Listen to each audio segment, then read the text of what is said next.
Bonjour à toutes et tous. On attend que les gens se joignent et on commence à 11 heures comme prévu. Eh bien, écoutez, je crois qu'on va pouvoir commencer. Donc déjà, merci beaucoup de vous joindre à ce premier webinaire Identity Days. Je vais vous expliquer un petit peu tout ce que l'on a concocté pour vous aujourd'hui et vous expliquer un petit peu le format de ces webinaires.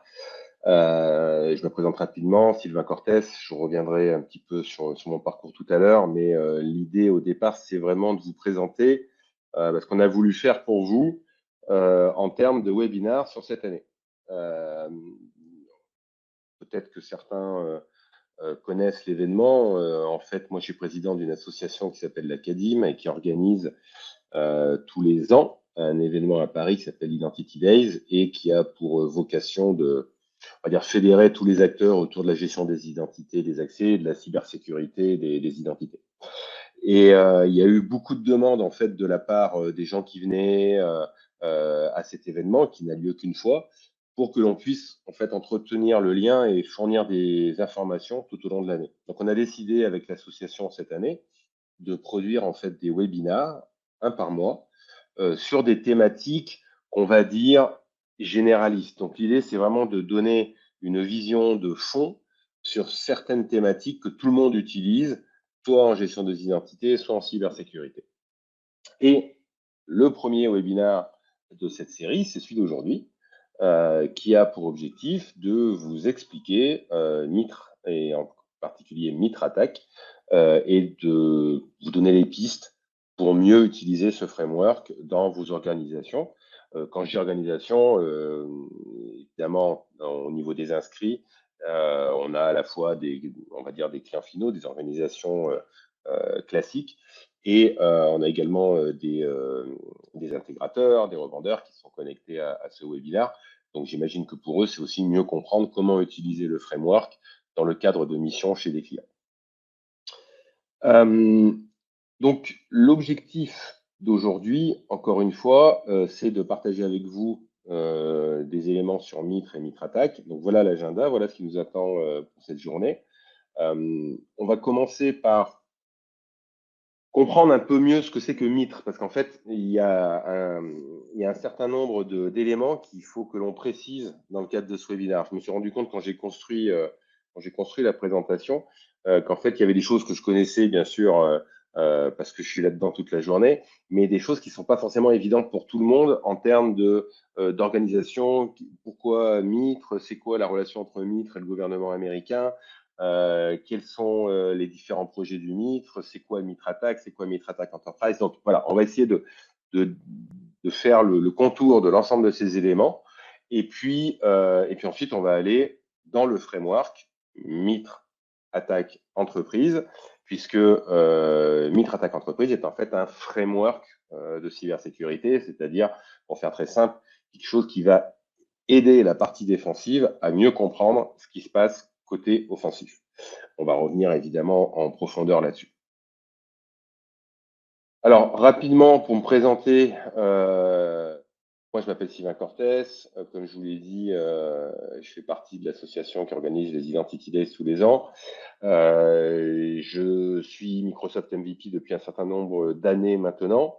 Et en fait, dans mon parcours professionnel, je me suis spécialisé dans pas mal de choses au fur et à mesure des années. Mais on va dire que mes deux grosses spécialités, c'est tout ce qui concerne la gestion des identités, donc ce qu'on appelait avant l'IAM, avec tout ce qui concerne la gestion des identités on-prem et cloud, mais aussi toute la partie sécurité qui est rattachée aux identités.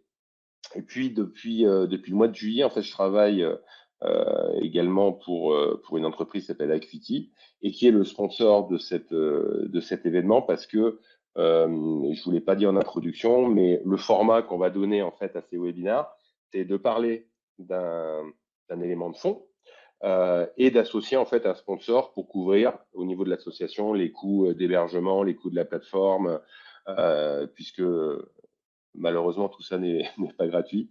Et l'idée, c'est de pouvoir vous proposer quelque chose de professionnel. Et donc, il nous faut une plateforme de type professionnel. Et donc, en fait, les coûts sont portés par les sponsors de chacun des webinaires. Et on en a profité pour, on va dire, associer à ce premier webinaire de l'année la société Acuity dans laquelle je travaille. Donc, je vais faire une slide hyper rapide sur le sponsor, et puis ensuite, on va plonger dans notre contenu. Donc, Acuity, pour faire très simple, c'est un agrégateur de vulnérabilité. Pour faire très simple à nouveau, généralement dans une organisation, vous avez plein de scanners de vulnérabilité différents, des scanners pour la partie système, des scanners pour les web apps, des scanners maintenant embarqués dans les EDR qui vont vous donner des éléments de conformité ou de vulnérabilité. Vous avez aussi des scanners qui vont regarder ce qui se passe au niveau des codes repository. Bref, vous avez X scanners qui vont scanner des choses différentes. Vous avez aussi des CMDB, vous en avez peut-être une ou plusieurs, parce qu'en fait, il y a plein de clients qui en ont plusieurs. L'objectif d'Acuity, en fait, c'est de récupérer toutes ces informations, de les agréger dans un data lake, de les normaliser, de les dédupliquer et de vous indiquer, en fait, quelles sont les menaces prioritaires que vous devez gérer. Donc, évidemment, ça va être aussi la possibilité de faire des liens avec des outils de ticketing pour créer les tickets, pour gérer le stock de vulnérabilité.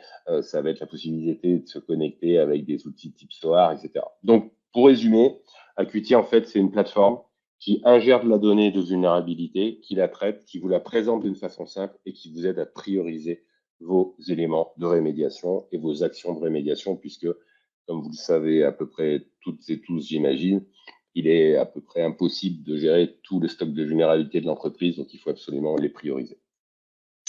Si vous voulez des informations complémentaires sur Acuity, je vous invite à aller sur leur site web et voir à quoi ça ressemble.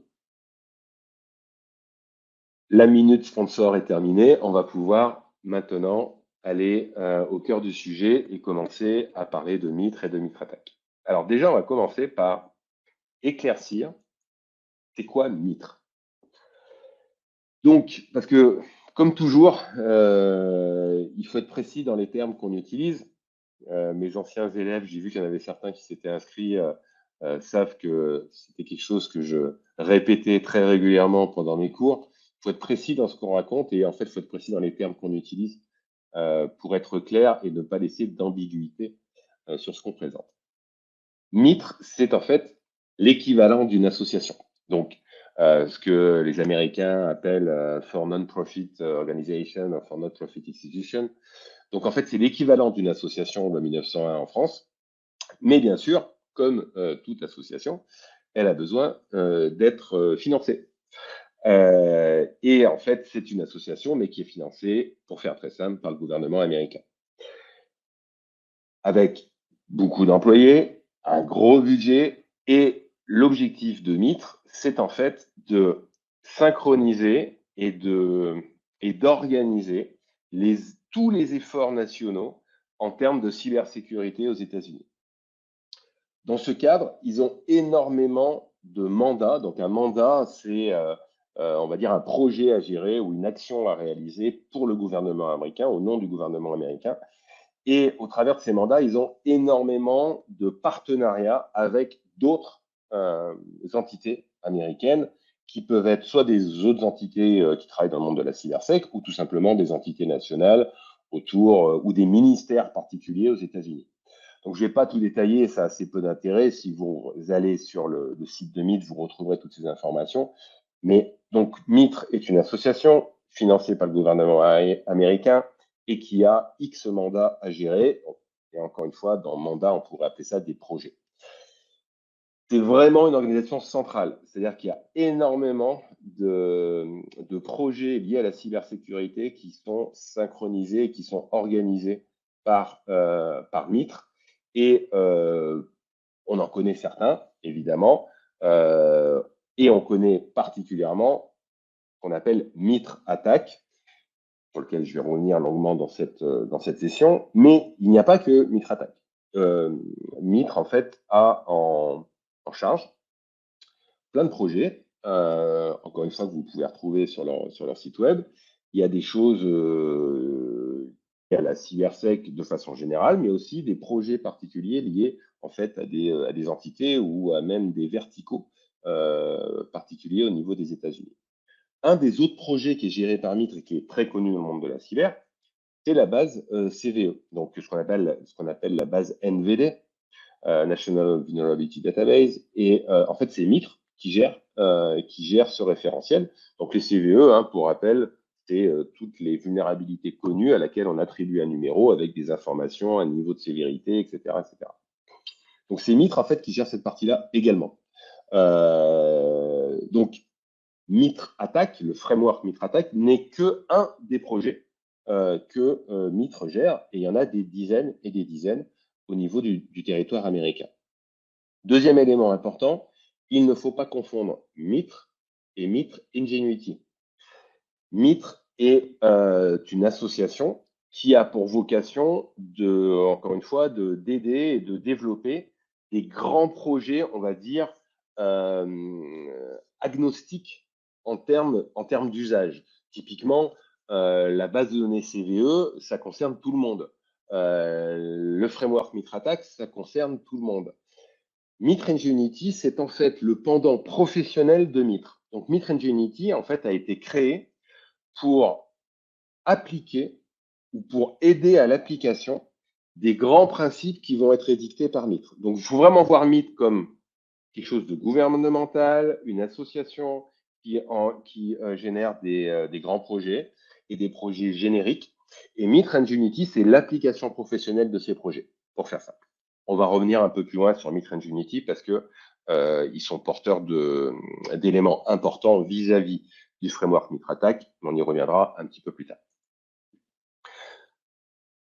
Juste pour rappel, vous n'avez pas que Mitre aux États-Unis, vous avez tout un tas d'organisations plus ou moins gouvernementales et plutôt plus que moins, mais qui n'ont rien à voir avec Mitre. Néanmoins, si on essaie d'un petit peu de faire le contour, il y a deux autres organisations que vous devez connaître. Le CISA, donc le CISA, c'est en fait le CERT US, c'est le CERT au niveau des États-Unis qui va fournir des services de CERT à toutes les entités publiques américaines, et le NIST, dont l'objectif est en fait d'établir des standards. Et il y a parfois certains projets qui sont communs entre le NIST et Mitre. Donc NIST, c'est vraiment la partie standard, publication. Élaborer des livres blancs qui vont décrire ce que vous devez faire pour sécuriser votre environnement. Donc ça, c'est plutôt le rôle du NIST, alors que Mitre a plus un regard technique sur les éléments qui sont fournis. Bien sûr, Mitre publie également des livres blancs et ce genre de choses, mais encore une fois, ce sera des grands principes généraux, alors que le NIST va essayer de fournir des standards précis d'un point de vue technique. Donc, vous voyez, c'est important de bien comprendre la cartographie des différentes entités pour ensuite comprendre en fait ce qui est fait par chacun. Alors, maintenant, si on fore un petit peu le modèle de données, qu'on a compris que Mitre était quelque chose, on va dire, de public et qui gérait des grands projets, un de ces projets, c'est effectivement la constitution du framework Mitre Attack. Alors déjà, quand on parle de Mitre Attack, il y a en fait trois frameworks différents. Enfin, il y en a même plus, mais on va dire qu'il y a trois grands frameworks principaux. Vous avez le framework dit Enterprise, le framework dit Mobile et le framework dit ICS. Enterprise, comme le nom l'indique, ça concerne tout le monde, quelle que soit la techno. Mobile, c'est une déclinaison de la partie Enterprise, mais dans le monde du mobile, donc c'est-à-dire vraiment le framework sécurité appliqué en fait aux technologies mobiles. Et la partie ICS, c'est la déclinaison dans le monde industriel. Donc évidemment, si vous n'avez pas de machine industrielle, la partie ICS ne vous intéresse pas. Et vous pouvez vous focuser sur le framework Enterprise. Alors maintenant, c'est quoi un framework? Un framework, l'idée, et on va y revenir un peu plus loin, c'est de vous donner des pistes pour analyser et comprendre ce que les attaquants font. Et en réaction, être en capacité de mettre en place les mesures défensives une fois que vous avez bien compris ce qui est fait par l'attaquant. Évidemment, un framework, ça évolue. Donc, c'est pour ça que quand vous allez sur le site de Mitre Attack, vous avez tous les liens pour information qui sont fournis dans la presse, et la presse vous sera fournie après ce webinaire. Donc, vous n'avez pas besoin de les noter, je vous rassure, tout ça vous sera fourni. En fait, quand vous allez sur le site de MitraTac, vous verrez qu'il y a des versions de MitraTac. Donc déjà, un framework, ça évolue. En fait, ça évolue assez rapidement. Comme vous pouvez le constater, il y a environ entre 2 et 3 versions du framework MitraTac qui sortent par an, ce qui est beaucoup en fait, hein, ce qui est beaucoup. Donc ce framework, il évolue.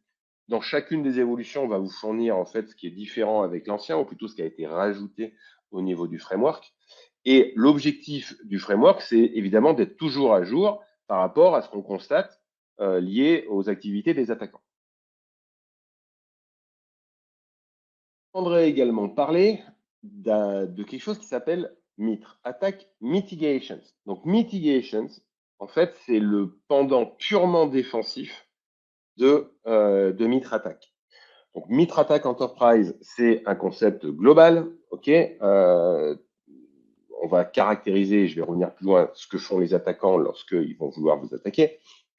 Mais il serait intéressant aussi d'avoir les contre-mesures, d'ailleurs de comprendre ce qu'on doit faire pour chacun des items pour mettre en œuvre des contre-mesures et être en capacité en fait d'embêter l'attaquant, d'essayer de faire des choses en termes de configuration notamment ou en termes de patching qui permettraient d'éviter que l'attaquant puisse exploiter votre réseau ou votre organisation.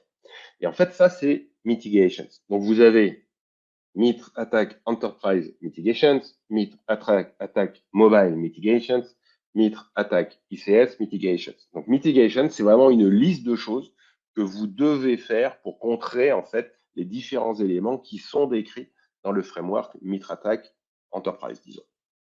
Donc là, vous avez un exemple avec la partie Active Directory. Donc, si vous allez sur ce lien, vous allez retrouver toutes les grandes catégories de mitigations. Vous voyez qu'en fait, on va y revenir plus loin, mais tout ça est codifié avec des lettres et des nombres. Donc, typiquement, tous les éléments de mitigation sont codifiés avec une lettre qui commence par M, comme mitigations, avec un numéro. Et on verra tout à l'heure qu'en fait, tout le modèle de données de MITRE est constitué comme ça. Donc là, si vous cliquez par exemple sur Active Directory Configuration, vous allez avoir la liste de ce que vous devez faire pour contrer l'attaquant pour pas qu'il compromette votre environnement Active Directory. Donc nous, on va pas parler de MITRE Attack Mitigations aujourd'hui. On va parler principalement du framework, on va dire, descriptif de l'offensif. Donc, d'où vient MITRE Attack à la base? MITRE Attack provient d'une certaine façon de l'évolution de ce qu'on appelle la Cyber Keychain. Donc la Cyber Keychain, vous le savez vraisemblablement, c'est quelque chose qui a été, on va dire, créé par Lockheed Martin suite à une attaque d'ailleurs. Et en fait, l'objectif de la Cyber Keychain, c'est de décrire les étapes qu'un attaquant va réaliser pour attaquer votre organisation.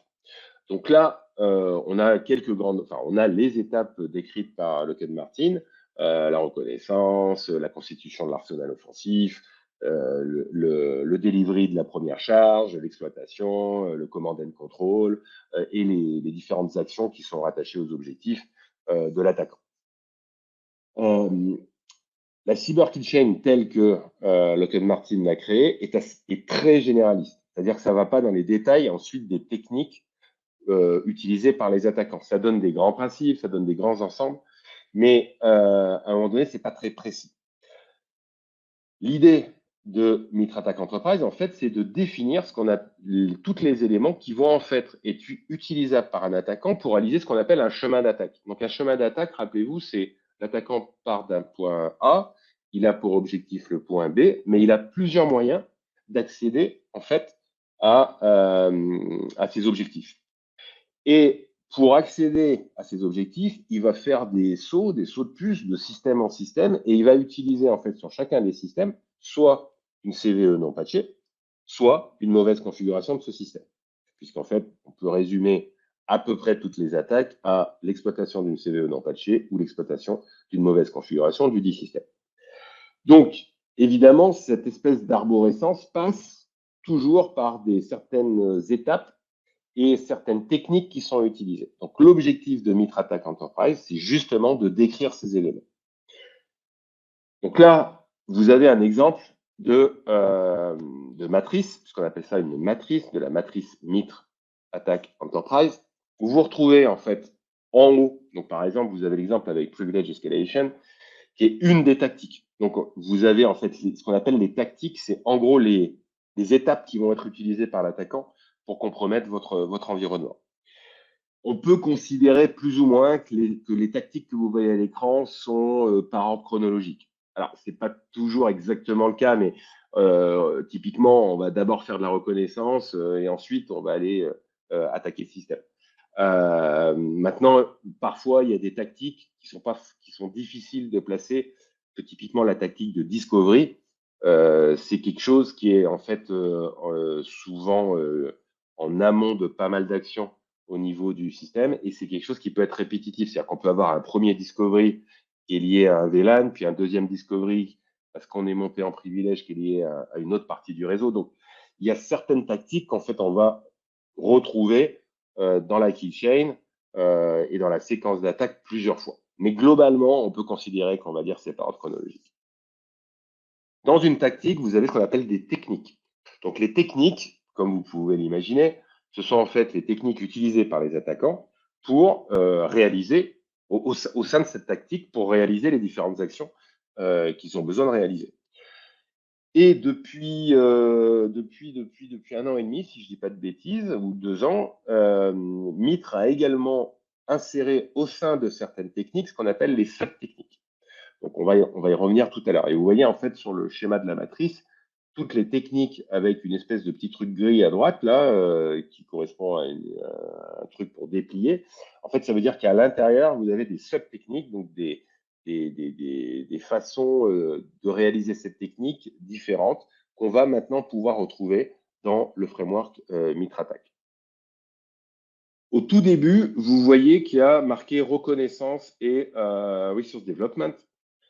Ça, ces deux tactiques sont également connues comme s'appelant la pré-matrice. Pourquoi? Parce qu'en fait, ces deux tactiques sont en fait des choses qui sont faites véritablement en amont de la première charge offensive au niveau de la cible.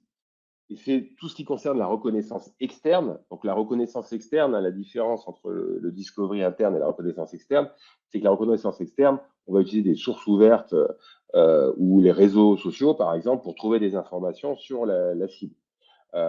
Typiquement, je ne sais pas, tiens, cette telle entreprise est en train de recruter un spécialiste Cisco. Bon, ça veut dire qu'ils ont potentiellement des firewall picks à l'intérieur. Tiens, telle entreprise est en train de chercher un spécialiste Active Directory. Donc, tiens, ça veut dire qu'ils ont un Active Directory, etc., etc.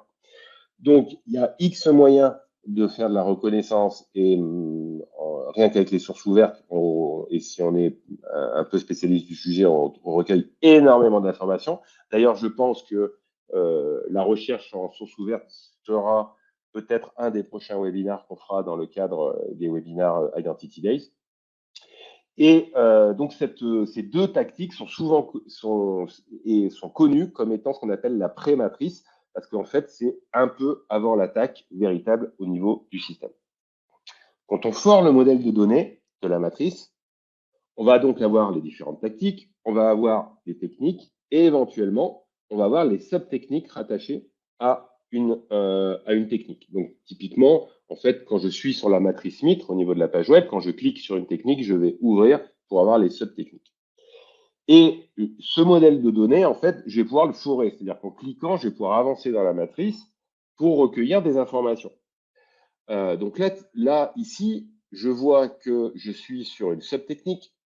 En fait, vous voyez en haut à droite que j'ai un ID à chaque technique, chaque sub-technique ou chaque objet en fait dans le framework a un numéro qui commence par une lettre. Donc, tout ce qui commence par T, c'est une technique ou une sub-technique.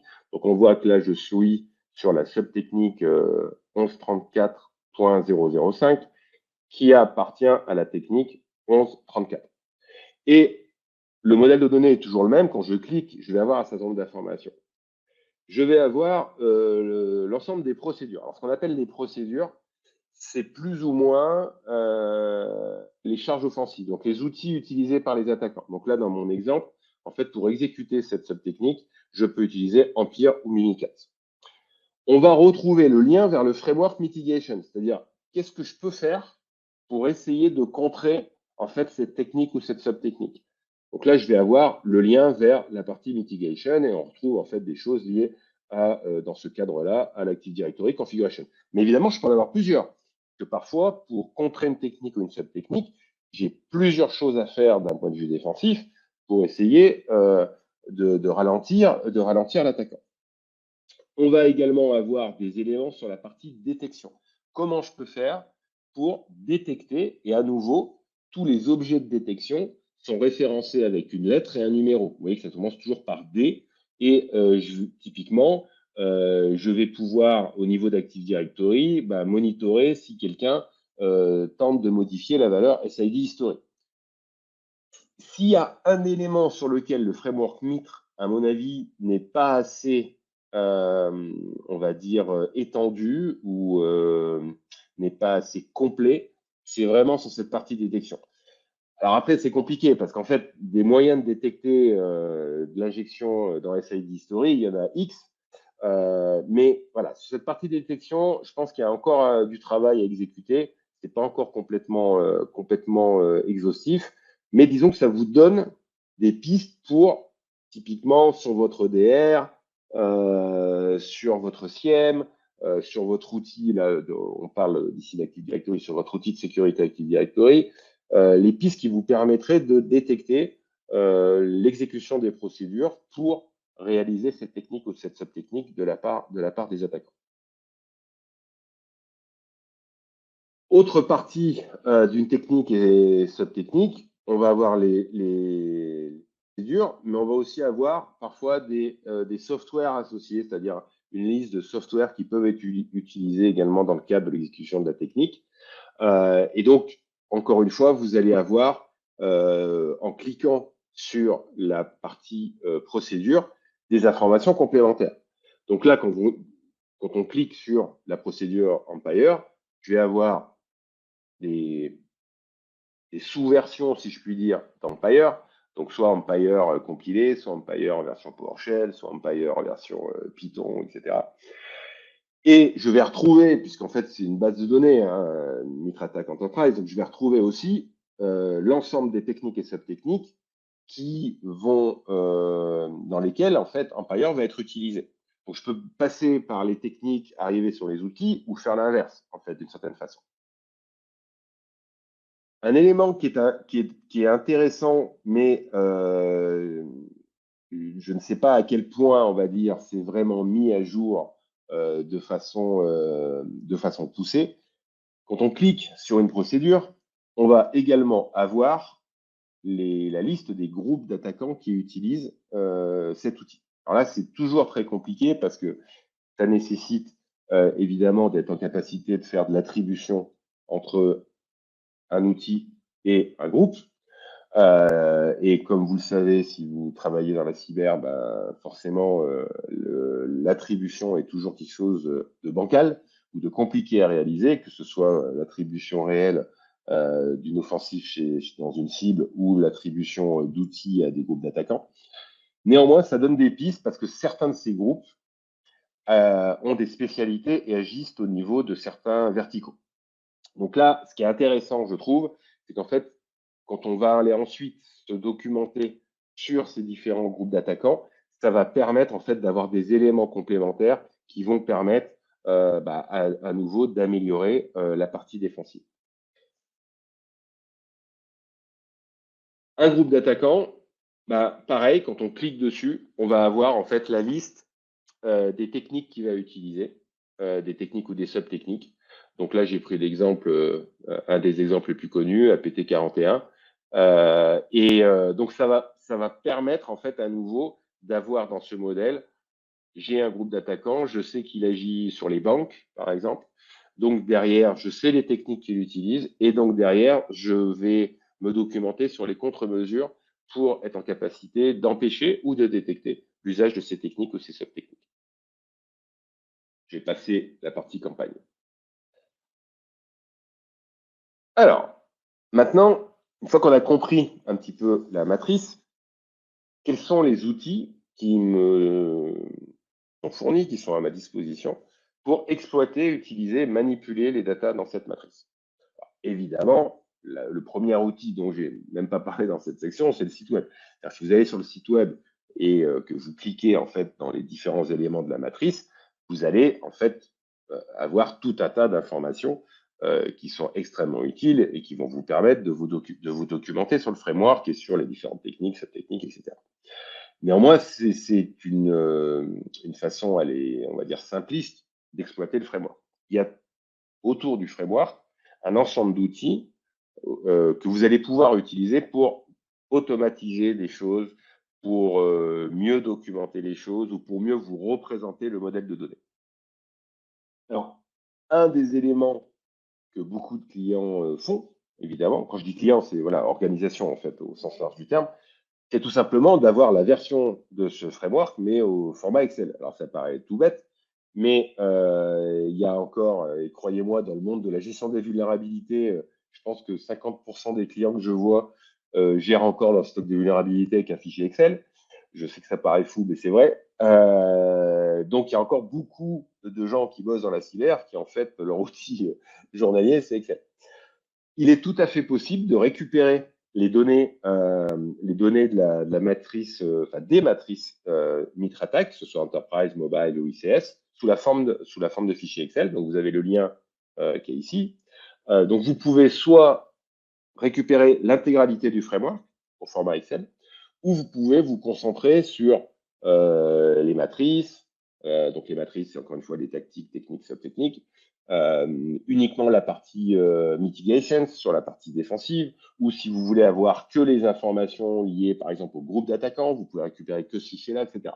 Donc en fait, c'est des fichiers que vous pouvez récupérer, que vous pouvez manipuler en tant que tel, ou que vous pouvez insérer dans d'autres outils si vous en avez besoin, si vous avez des outils qui sont en capacité de recevoir ce type de données.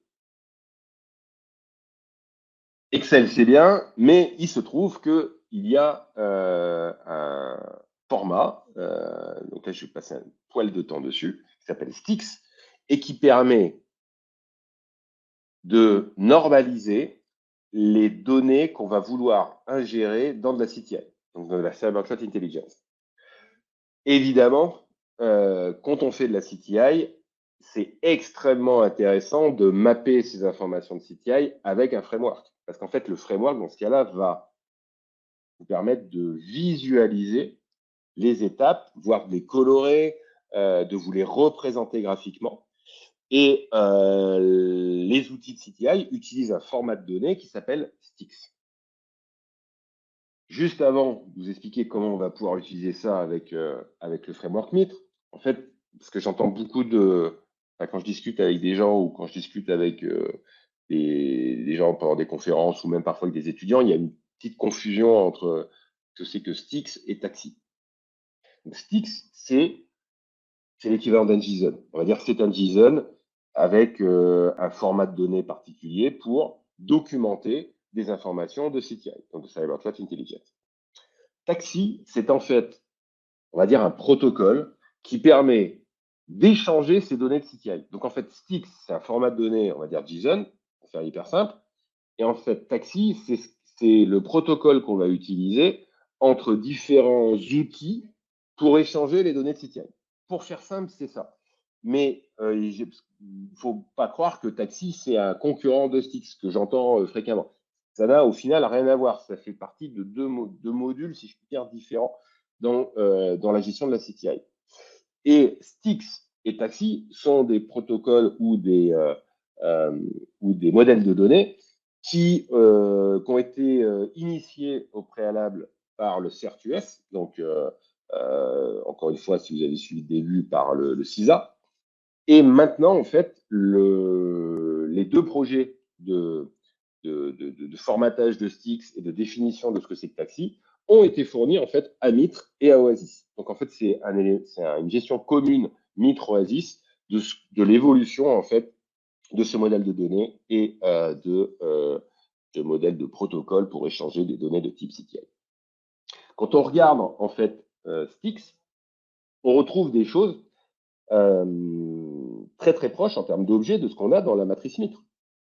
On va retrouver la notion de campagne, on va retrouver la notion d'acteur, on va retrouver la notion de TTP, etc., etc. Donc, en fait, vous avez un document qui décrit le modèle standard que vous avez sur la droite. Vous voyez qu'il a été écrit en fait par des gens de Mitre.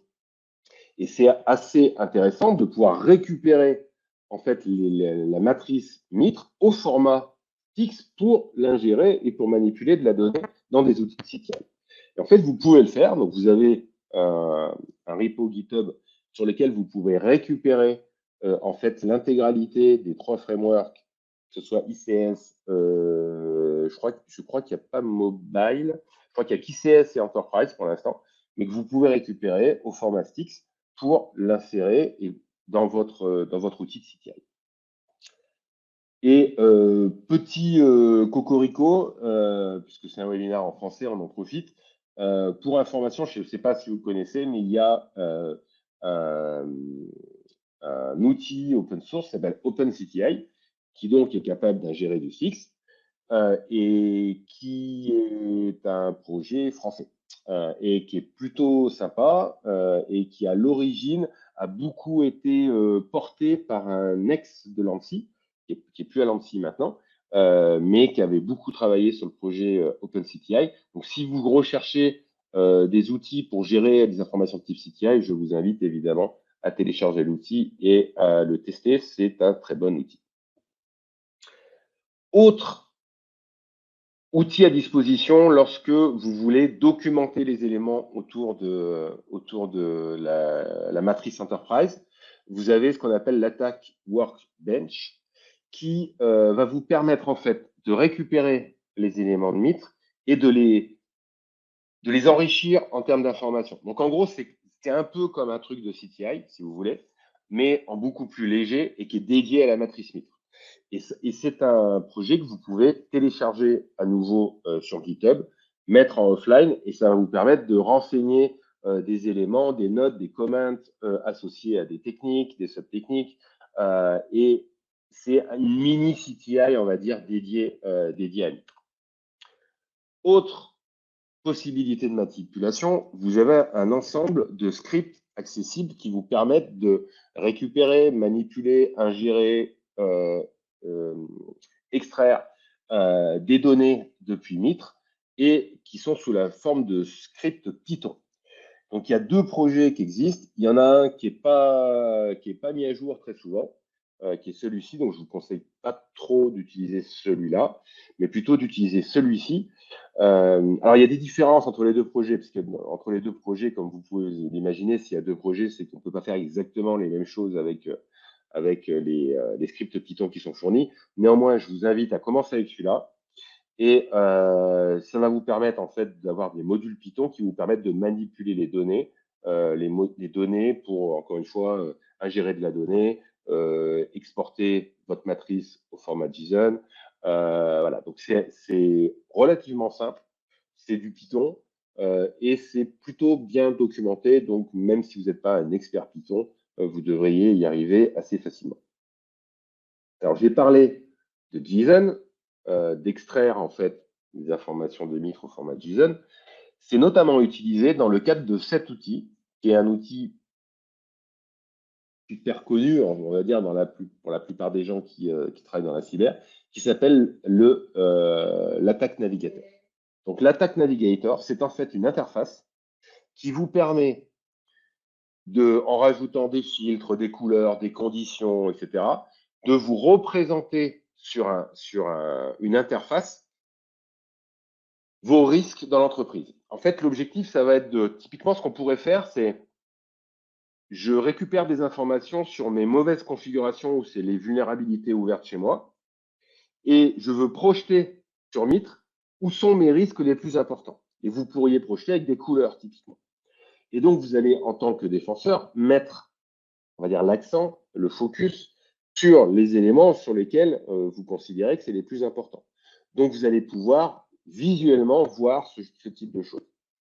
Et en fait, vous pouvez utiliser Navigator soit offline, donc soit sur votre réseau, on va dire, dans vos propres outils. Parce qu'en fait, Navigator, c'est juste un JSON que vous générez d'une certaine façon. Ou vous pouvez utiliser le service en ligne de Navigator. Donc en fait, sur le lien, vous avez le lien pour aller sur le service en ligne et à gauche, vous avez le lien pour télécharger le navigateur et l'avoir et l'utiliser chez vous. Et au final, qu'est-ce que ça va permettre de faire? Typiquement, là, je suis sur la version en ligne. Je vais avoir ma matrice. Et puis, vous voyez, en haut à droite, là, il y a tout un tas de contrôles. Donc, je peux rechercher des techniques, rechercher des mots-clés et les afficher d'une certaine couleur, typiquement sur la matrice. Donc là, je ne sais plus ce que j'avais fait comme recherche sur Navigator, mais peu importe. Et j'avais en fait demandé à ce que les éléments liés à ces techniques soient représentés en rouge sur la matrice. Et donc, vous avez la possibilité de vous dire, voilà, moi, j'ai des éléments qui proviennent d'un puits de données de vulnérabilité ou de mauvaise configuration. Je les projette sur la matrice et donc, je me rends compte sur quelle tactique je suis pas en bonne position et surtout sur quelle technique et sub-technique je suis pas en bonne position. Et donc, qu'est-ce que je dois faire pour m'améliorer en utilisant la partie mitigation. Training. Alors, ça c'est intéressant parce que c'est assez récent en fait. Il y avait, je pense, une grosse demande de la communauté Mitre pour avoir des trainings officiels. Alors, il existait évidemment des trainings qui étaient dispensés. Il y en avait même qui étaient dispensés directement par Mitre, mais il n'y avait pas encore véritablement de processus de certification lié à l'usage et à la connaissance des frameworks Mitre Attack. C'est chose faite. En fait, ce projet de formation professionnelle est porté non pas par Mitre directement, mais par Mitre Ingenuity. Et c'est un projet qui s'appelle MAD, c'est un petit jeu de mots américain, pour Mitre Attack Defender. Donc en fait, quand vous entendez parler de MAD, c'est en fait le programme de formation organisé par et conçu par Mitre Ingenuity et qui va vous permettre de vous former déjà dans un premier temps et d'être certifié sur la partie du framework Mitre Attack. Alors comment ça marche? Donc déjà, vous devez vous inscrire sur Ingenuity, sur Mitre Ingenuity pour avoir un compte. Et ça va vous permettre de visualiser en fait différents programmes. Donc je vais revenir là-dessus, mais vous voyez que vous avez pour l'instant 6 parcours de formation qui correspondent à 6 certifications différentes. Donc vous vous inscrivez sur le site de MAD pour qui est en fait un compte Mitre Ingenuity derrière. Et donc, vous avez une interface qui vous permet de visualiser en fait tous les parcours de formation et de certification. Donc, vous voyez qu'en fait, il y a le premier parcours qui est le passage obligé, qui s'appelle Attack Fundamental, qui est vraiment en gros, la connaissance, on va dire, de ce que c'est que Mitre Attack et comment ça peut être utilisé. C'est un peu l'équivalent du webinaire qu'on fait aujourd'hui. Et derrière, vous allez avoir des parcours de certification. Alors, là où il y a une petite feinte à comprendre, c'est que là, on est toujours sur le site de Mitre Ingenuity. Donc, la description des parcours de formation et de certification sont sur Mitre Ingenuity. Sur votre compte, quand vous cliquez sur un des parcours, vous allez avoir la liste des cours que vous pouvez suivre en ligne. Mais attention, les cours ne sont pas dispensés en fait directement sur le site de Mitre Ingenuity. Ils ont réalisé un accord, je reviendrai sur la slide juste derrière, ils ont réalisé un accord avec Cybrary, qui est une société qui fait des formations en ligne, une société américaine qui fait des formations en ligne. Donc en fait, quand vous devez d'abord créer votre compte sur Mitre Ingenuity, comprendre les parcours. Ensuite, on va vous demander de créer un autre compte sur Cybrary. Et là, vous allez avoir votre compte sur la plateforme de formation sur laquelle vous allez pouvoir suivre les trainings. Donc là, typiquement, sur la droite, vous voyez, c'est un screenshot du premier training qui est Attack Fundamentals. Donc, ce sont deux choses séparées techniquement. Ce qui veut dire par là que vous pouvez tout à fait passer suivre les formations et les valider sur la plateforme Cybrary, mais ça ne veut pas dire que vous serez certifié. Pour être certifié, c'est payant. Je reviens à la slide d'avant. Vous voyez, sur la droite, il y a un petit screenshot qui s'appelle MAD Annual Subscription, qui coûte quand même la bagatelle de 500 $ par an. Et en fait, ça, c'est ce qui va vous permettre d'avoir des badges officiels délivrés par Mitre Ingenuity. Donc, vous devez créer un compte Mitre Ingenuity. Vous vous inscrivez sur Cybrary, vous suivez vos cursus de formation sur Cybrary, vous passez la formation, vous la validez sur Cybrary, et si vous payez l'abonnement Mitre Ingenuity, vous aurez le badge officiel comme quoi vous êtes certifié d'un point de vue Mitre.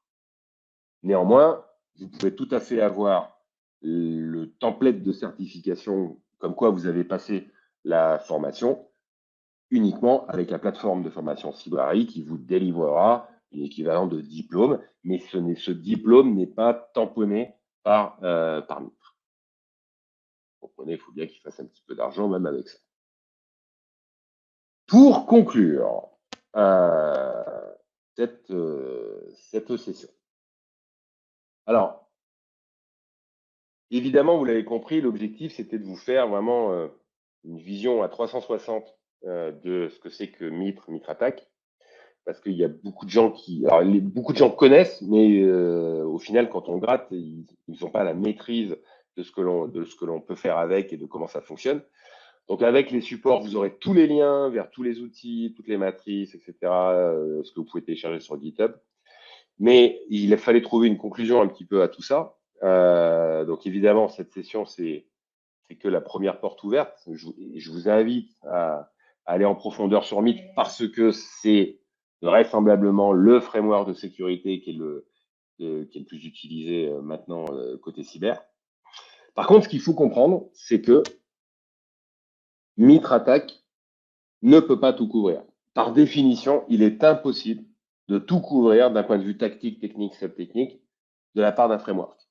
C'est un framework fantastique, c'est un framework qui a l'avantage d'évoluer, donc d'avoir des nouvelles versions, donc de rajouter des techniques, des subtechniques, etc.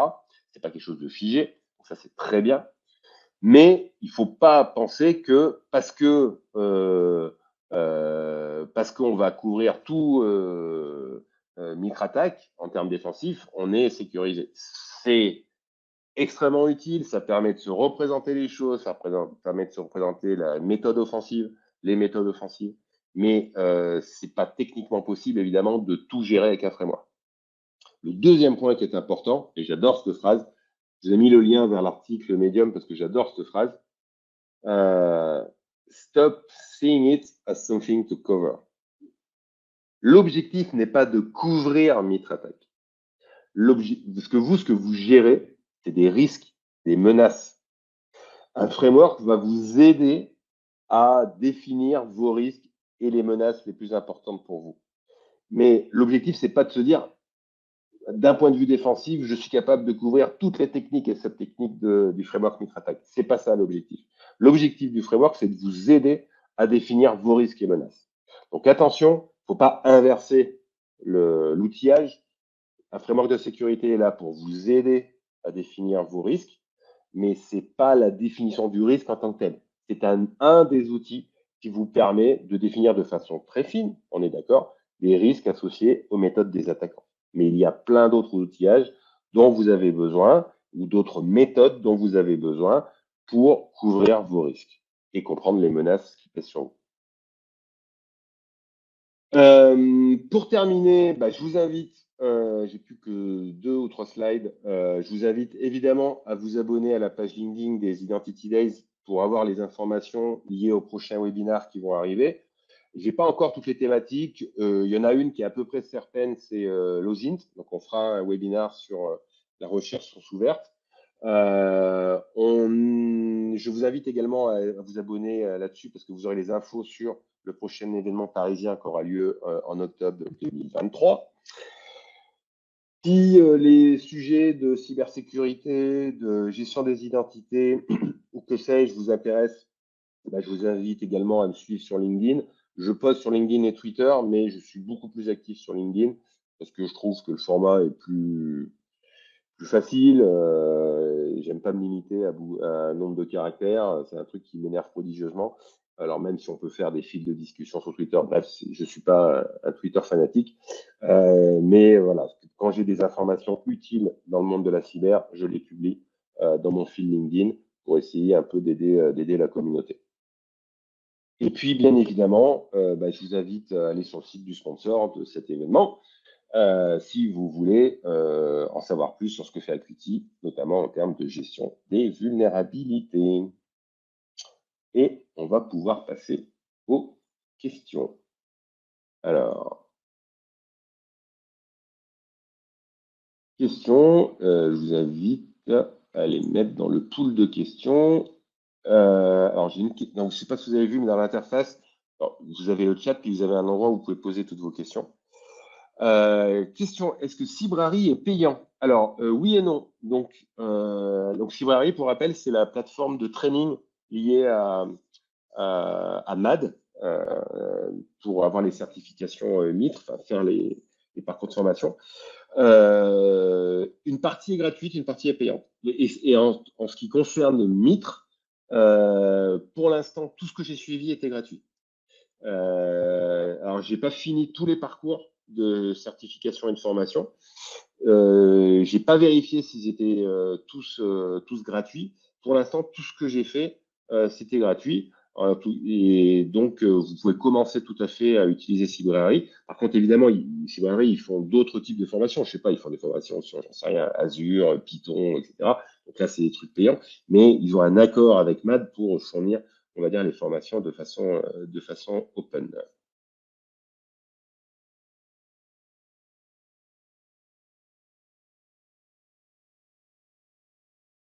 J'ai une remarque pour Losine, vous invitez Julien Métayer.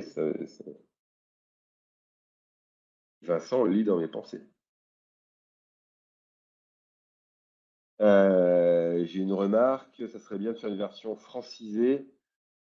Ouais, alors, ouais, c'est toujours un problème, mais oui, oui, c'est une bonne idée. Euh, Autre question, est-ce qu'on a un webinar prévu sur la CTI? J'y avais pas pensé, mais c'est une très bonne idée. Donc, on va prendre le point, parce que ça me semble une très bonne idée. De façon générale, n'hésitez pas à contacter l'orga pour donner des idées de sujets qui vous intéressent, si vous pensez que c'est des sujets qui peuvent intéresser d'autres personnes. Vous l'avez bien compris, hein, l'objectif de la communauté et de cette association, c'est de faire participer un peu les autres et tout le monde. Donc, n'hésitez pas si vous avez des sujets que vous souhaitez aborder.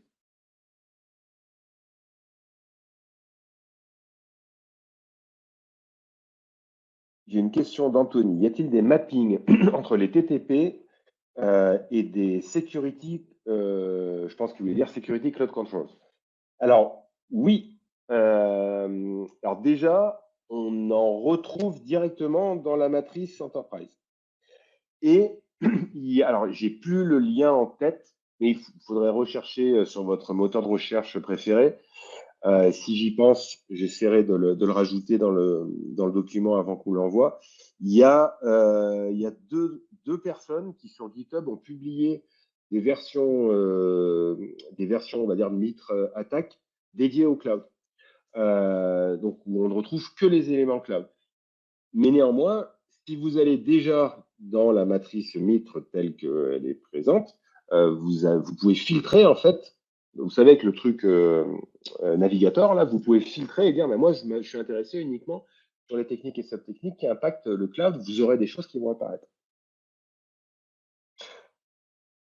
Par contre, là où le framework sera pas très bon pour la partie cloud, à mon sens, c'est sur la partie mitigation. Sur la partie mitigation, vous aurez deux, trois infos sur qu'il faut faire pour contrôler tout ça, mais c'est pas aussi profond que utiliser une solution type KIEM qui vous permet de vérifier en fait vos configurations côté cloud.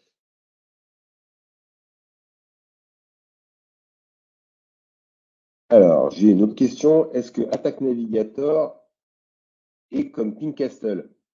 Non. Ping Castle, c'est un outil d'audit de configuration Active Directory et qui ne fait que Active Directory, alors que le framework Mitre lui couvre toute technique ou tout type de système. C'est pas que Windows, c'est Windows, Unix, Linux, les firewalls, etc.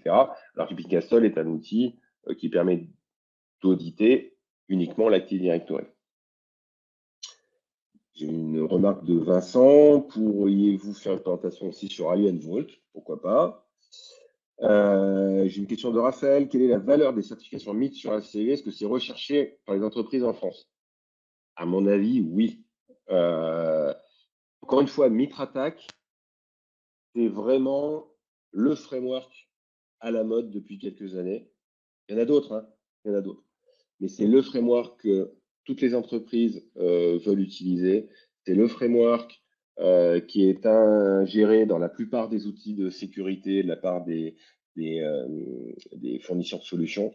Donc, bien comprendre Mitre et évidemment être certifié sur la partie Mitre, enfin Mitre Attack, pardon, c'est un élément très important sur ACV, à mon avis, et être en capacité voilà, de bien maîtriser MitraTac et les matrices MitraTac, c'est pour moi quelque chose d'éminemment important sur ACV. Ouais. Question de Franck, peut-on souscrire au plan annuel MAD après avoir suivi les modules Library? La réponse est oui, c'est tout à fait possible.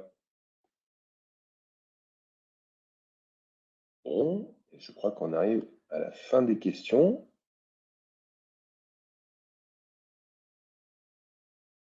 En termes de timing, on est plutôt pas mal.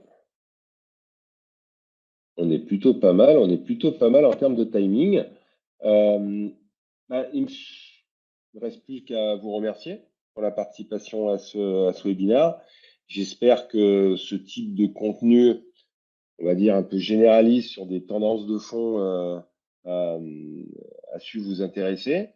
Et puis, encore une fois, je vous invite à vous abonner à la page Identity Day sur LinkedIn pour recevoir les invitations des prochains webinaires et pour être tenu au courant des autres présentations que l'on fera au rythme d'une par mois, comme je vous l'indiquais au préalable. Merci beaucoup. Je vous souhaite une bonne fin de journée et je vous dis à très bientôt sur les réseaux sociaux ou sur des événements en vrai. Et je préfère les événements en vrai. Merci, bonne fin de journée.